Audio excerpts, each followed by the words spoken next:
The lasagna was still warm in my hands as I climbed the front steps of my parents' house. Sunday dinner had been a tradition since I was old enough to remember, and even though I now lived 40 minutes away and worked 60-hour weeks, I never missed it. The familiar scent of Mom's garlic bread wafted through the screen door, mixing with the sound of muffled voices from inside. I was about to knock when I heard my name. Sophie won't be a problem. She never says no to family. That was my father's voice coming from the kitchen. I froze, my hand suspended inches from the door. But 300,000? That's insane. How did you even? My mother's voice was strained, worried in a way I rarely heard. It doesn't matter how. That was Nathan, my older brother. His tone was defensive, sharp. What matters is that I need it handled before they start the legal proceedings. You said you'd help. We will, Dad said firmly. Your sister's got that promotion, remember?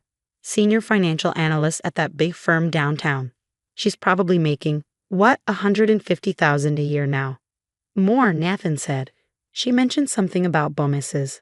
My stomach turned to ice. The lasagna dish suddenly felt like it weighed 100 pounds. We'll tell her it's for the house, Mom said, and I could hear her rationalizing already.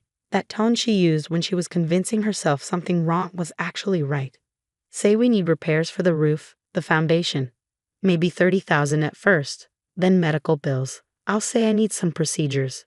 We can spread it out over a few months. She'll give it, Dad agreed. She always does. Remember when Nathan needed that business loan 5 years ago? 20,000, no questions asked. Never even asked for it back when the business failed. That's because Sophie doesn't understand how the real world works, Nathan said, and I could practically hear his smirk. She still thinks family means something. It's almost sad. Don't talk about your sister that way, Mom said, but it was weak, perfunctory. I'm just saying, she's always been naive. Remember when she gave you guys her entire signing bonus to help with the mortgage? $40,000 just handed over. Who does that? A good daughter, Dad said, but there was something in his tone that made it sound like he was saying a foolish daughter. Exactly. So we'll milk this. Take care of my debt, maybe have some left over for that vacation house you've been wanting. Sophie won't even realize what's happening. We'll space out the requests, make each one sound desperate. She can't say no when Mom cries. I don't like lying to her, Mom said quietly. It's not lying, Nathan countered. We're family. Her money is family money. Besides, she doesn't have kids, doesn't have a husband. What's she spending it on anyway? That stupid apartment downtown. The one she worked her ass off to afford. I thought bitterly, my hands shaking. She'll be fine, Dad said with finality. Sophie's always been fine. That's what she does. She handles things. And we need this handled. Nathan, you're sure there's no other way? Unless you want me in federal prison for tax evasion and fraud, no. This is it. My lawyer says if I can pay it back before the audit goes deeper, they'll probably let it go with penalties. Tax evasion. Fraud. My successful brother, the one with the Mercedes and the McMansion, the one my parents bragged about at every family gathering, was a criminal, and they were planning to make me pay for it. We'll start next week, Mom said. After dinner today, I'll mention the roof. Plant the seed. Make it good, Nathan said. Cry if you have to. Sophie turns into pudding when you cry. I backed away from the door slowly, silently, my whole body trembling. The lasagna dish slipped slightly in my sweaty palms. But I caught it. Couldn't drop it. Couldn't make a sound. Couldn't let them know I'd heard everything. My car was parked on the street, and I made it there on legs that felt like jelly. I sat in the driver's seat, the lasagna growing cold on my lap, and tried to process what I'd just heard. My family, the people I'd sacrificed everything for, were planning to con me, to manipulate me, to use my love for them as a weapon against me. The $40,000 signing bonus I'd given them. I'd lived on ramen for a year to build back my savings. The $20,000 for Nathan's business. I'd canceled the vacation I'd been planning for 3 years. Every time they needed money, I'd given it without question, thinking I was being a good daughter, a good sister. And they saw me as a mark, a knave fool to be exploited. My phone buzzed. A text from Mom. Where are you, sweetie? Dinner's ready. I stared at it for a long moment, then typed back, sorry, got called into work. Emergency audit. Rain check. 3 dots appeared immediately. Oh no. But we have something important to discuss. Can it wait? The roof. She was going to start with the roof, just like they planned. Sorry, Mom. Boss says it's urgent. Love you. I drove home in a daze, the lasagna still on the passenger seat like evidence of my old life. The life where I believed my family loved me, not just my bank account. By the time I reached my apartment, a plan was already forming in my mind. They wanted to play games. Fine, but they'd chosen the wrong mark. That night, I sat at my computer and began moving money. Every savings account, every investment, every liquid asset. I transferred all of it to new accounts they didn't know about. Then I called my bank and put fraud alerts on everything, changed all my passwords, set up two-factor authentication. My phone rang constantly. Mom, Dad, Nathan. I let them all go to voicemail. Monday morning, I walked into my boss's office and asked for a meeting. Karen Richards was a sharp woman in her 50s who'd built her career on reading people and situations. I need some advice, I said, closing the door behind me. Personal, not professional, but it might affect my work. She leaned back in her chair, studying me. Go on. I told her everything. The overheard conversation, the pattern of financial exploitation, Nathan's legal troubles. She listened without interrupting, her expression growing darker with each detail. First, she said when I finished, you're handling this remarkably well. Most people would be a mess. Second, you need a lawyer. Not for you, for protection against what they might try. Third, and this is important, you need to document everything. Every request for money, every transaction, every communication. I've already started, I said, showing her the spreadsheet I'd begun. 5 years of financial hemorrhaging, all laid out in black and white. Nearly $200,000, gone. Karen whistled low.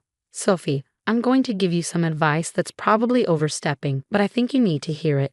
Your family is not your responsibility. Their debts, their crimes, their choices, none of that is on you. I know, I said, though I wasn't sure I believed it yet. I'm also going to suggest something else. We have an opening in our London office. Same position, better pay, and most importantly, an ocean between you and them. Interested? London, 3,000 miles away from the family that saw me as an ATM. When would I start? Next month. We'd handle the visa, moving expenses, everything. Consider it a fresh start. That night, the calls became frantic. 23 missed calls from Mom. 15 from Dad. 31 from Nathan. The voicemails progressed from concerned to angry to desperate. Sophie, this is ridiculous. Call your mother back. Sweetie, please. We're worried about you. Stop being a drama queen and answer your phone. Sophie, this is serious. Nathan needs our help. Family helps family. Tuesday, I finally answered Nathan's call. Jesus Christ, Sophie. Where have you been? Working. I said calmly. You know, at that job you all think is just a fountain of free money. What's that supposed to mean? It means I'm busy, Nathan. What do you want? We need to talk.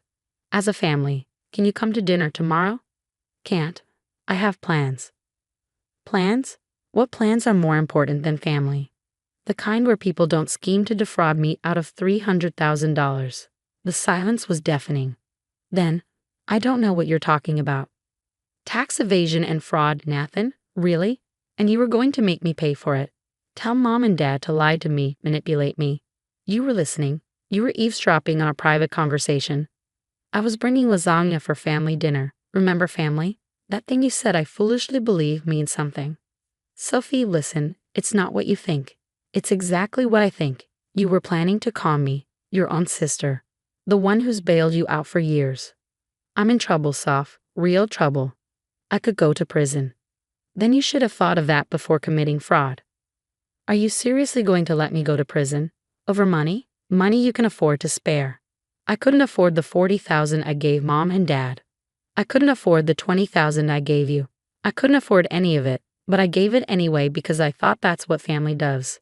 Turns out I was wrong about what family means. Sophie, please. I hung up. The texts started immediately. From Nathan, begging. From Mom, guilt-tripping. From Dad, demanding. I archived them all without reading. Wednesday brought a new tactic. Mom showed up at my office building at lunch, tears streaming down her face. Sophie, please. Just talk to me. I'm your mother. I stood there in the marble lobby, watching the woman who'd given birth to me sob dramatically, and felt nothing. The tears that had always worked on me before seemed hollow now, theatrical. "We can talk," I said. "Right here. In public. Can't we go somewhere private?"